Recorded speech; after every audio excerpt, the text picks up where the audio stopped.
Did you know that Botox is best suited for individuals having good skin tone and very little laxity? And it has more of a preventive role rather than curative. Yes, that is the whole point of making this video today. Hello everyone, I am Dr. Bhavna Agarwal, aesthetic dermatologist, beauty psychologist and a facial aesthetic consultant. My channel is purely dedicated to new aesthetic millennial doctors and injectors, and my USP is anti-aging skincare treatments and skin quality enhancement procedures. And in today's video, I'll be sharing a few things that you should assess or you should be careful about before injecting Botox, because the primary purpose of injecting Botox is not only to give an aesthetically pleasing result but also to prevent any kind of complications. As we begin as aesthetic injectors, the first indication that we learn to deal with is the standard technique for forehead Botox, which we keep implementing on every other person that we come across.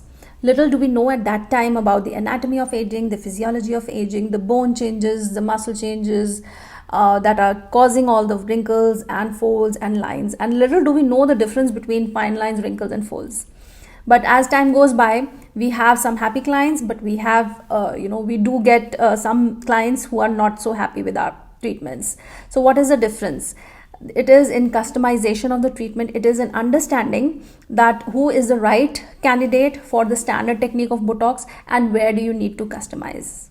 So to identify the right person for your standard Botox technique, there are two things that you need to consider. One is the skin laxity. Now you can check the skin laxity by gently pressing the skin over the forehead in upward direction and see the movement of the brow. If the brow movement is minimal or very little, that means the skin laxity is not much, the tone is good. Just like in my case, there are no residual lines, there are no resting expression lines, and also the tone is good. The medial and the lateral brow movement by just pressing the skin over the forehead is very little. That means if a standard technique of Botox is done on my forehead, it will give very good results. But then if the movement of the brow, or if you can sweep the skin off the forehead over the bone up and down, that means that is not the right person for the standard Botox technique. The second thing that you need to assess is the degree of age-related changes in the frontal bone because of bone remodeling. These can be checked by looking at the frontal bone in profile and checking for the frontal anterior convexity of the frontal bone or frontal bossing, and whether or not this is associated with shadows over the superior orbital rim or not.